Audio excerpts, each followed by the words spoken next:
What is up, everybody? My name is Adam. Some of you know me as Headhunter MK118 and a voice for gaming. Hopefully you're having a fantastic day or night.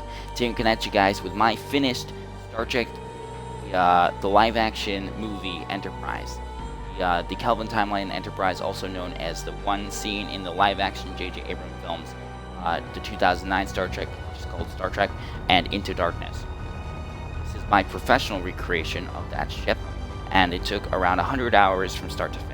Done to a medium scale, and it doesn't have any windows because I have to build a ridiculous size to do that. However, it does have all of the essentials, including blinking nav lights, glowing Bizarre collectors, reflector dish, impulse engines, as well as the most important spotlights.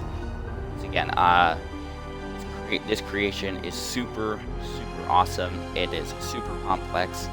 And it's available now on Xbox Space Invaders. In this little showcase slash review, I'm going to kind of show what you can expect out of the ships, show what the actual bridges are like for flying.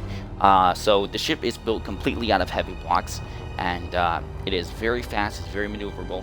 It features internal thrusters, so you want to have thrusters damage blocks turned off.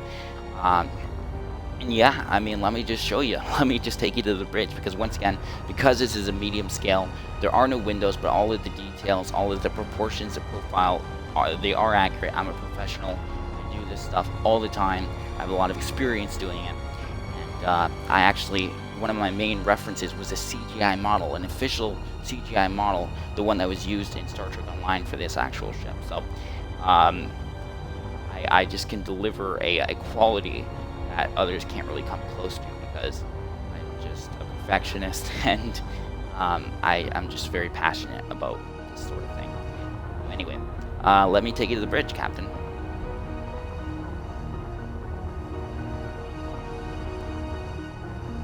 So, there's an actual proper bridge in the bridge module. I was surprised I was able to do it myself, but since this is a medium scale, it's more kind of inching towards large scale. You can do a lot with even this size. So, you know, it's not the smallest ship ever built, but it's not the largest. Here we are on the actual bridge in the saucer section, located in the saucer section. Really pleased with the interior. There's no light bleed through whatsoever.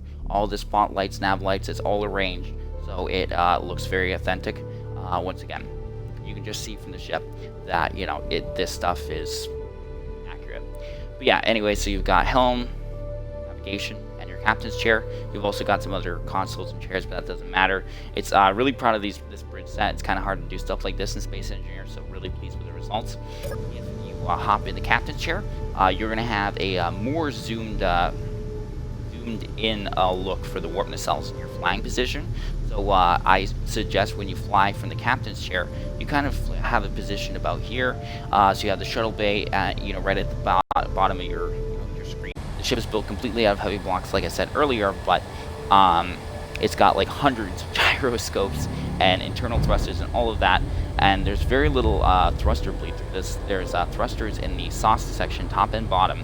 You can see some of the ones just firing because we're just moving and whatnot. They're perfectly wrapped around, but not fully, so they don't damage the hull or whatnot. They're just small ion thrusters, and because the ship is decently sized, even for a medium, they don't look too big or anything, the thruster flames or whatnot. So it just worked out really perfectly. So now you can recreate moments like when the Enterprise is rising out of Titan or Jupiter's atmosphere, whichever one it is, and you can just have that and the blinking nav lights going off and whatnot, and just really recreate those moments. And then on the top of the saucer section as well, and all those blinking nav lights really bring the ship to life. All of the little spotlights under the neck, on the side of the pylons and whatnot. It just, I really bring you that most authentic Star Trek experience with my builds. So make sure to check out all my other previous Star Trek stuff for things like this, as well as just stuff that's to come. Anyway, by the way, the download link will be below if you're watching this on YouTube. Anyway, so yeah, that's how you fly from there. Very maneuverable, very fast, considering it's a heavy build, and just get out of here. So there is a secondary build, just like I've done with all my medium scale U.S. builds. You can fly it directly from the shuttle bay. So you just open either door, and then you go there, and then open the door, and this is your secondary bridge. It's actually a little bit more roomier and done in a little bit of a different way, so you get a different feeling between the bridge on the saucer section, because that's the bridge I personally like the most. I just love that bridge. That was the one I did first, and then there's this one where it feels a little bit differently. And just so it's not like a copy and paste sort of thing, you get a little bit of a different feeling when you're on each bridge, and you can get that difference. But anyway, same setup, just a little bit roomier, a little bit different in design, so you can tell which bridge you're on to.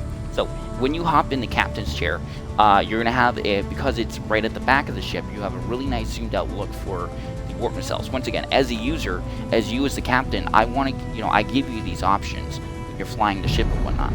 So, you can choose to fly it from the actual saucer section, or you can choose it from here. It's a matter of what you like, what perspective you want of the ship when you're flying it, and whatnot. But either way, it's going to look great from all angles because it's professionally recreated.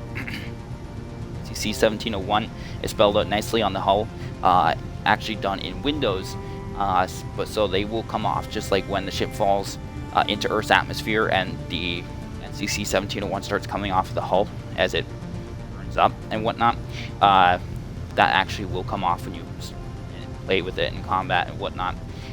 So pretty cool. Once again though, this is really what you get. You get a really nice zoomed out look and just a little bit more zoomed in there. So that's really the difference. But yeah, that's pretty much it. Now it's your turn to command. And I don't know what sort of awesome battles you're going to have, but I hope it's fun. I'll be doing more Star Trek stuff like this in the future, so once again, keep an eye out for mod.io. I'm always doing stuff like this, high quality builds. So yeah, as always, thank you so much for watching. Enjoy the build, and I'll see you next time.